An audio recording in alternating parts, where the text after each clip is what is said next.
such an honor to have the architect of this amazing building here.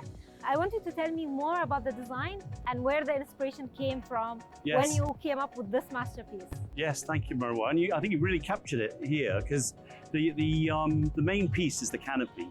And when we were invited to do design proposals, we wanted to demonstrate you could do something completely sustainable on a world stage. So what you've drawn here, the canopy, was inspired by a gaff tree. And so it kind of provides shade and it captures the energy. And then what you have with the E-trees, they were inspired by the dragon trees from southern Yemen. And they actually are like sunflowers. They start in the morning facing east, and during the day they slowly rotate and end up facing west. And that generates all the power we need to supply the building. So you could actually unplug it and it would be run all on its own.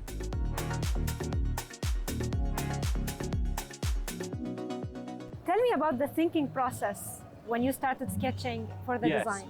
So the first thing we thought about was if we could actually lower the building, because the exhibition space doesn't need light, that actually insulates it, makes it much cooler, and it kind of lowers the building mass. So that was the first move. So, in a way, it's not just about technology and invention, it's about ingenuity.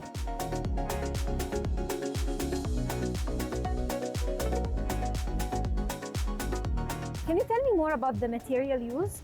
The main roof canopy is made of steel and it has a very large amount of recycled steel in it, of course. But we try to make it as light as we could. And then the E-trees, to make them as light as we can, because they've got to move, they're made of carbon fiber. But that's the technology side. But all around the building, you'll find traditional materials.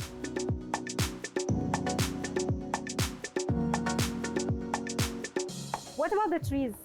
The ones you have around Terra? We wanted to demonstrate you can create a really exciting landscape using plants found from the desert and propagated, so they use very little water, and yet it creates a very lush and exciting landscape.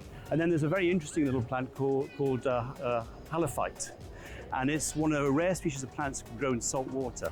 So it means you can actually grow food crops here just using salt water and sun. What are the plans for this building after Expo? Right, well, so we designed it as a permanent building and then have reconfigured it for Expo. So in a few weeks' time, we actually just switch it all over. And a lot of the exhibition remains, but some of it changes.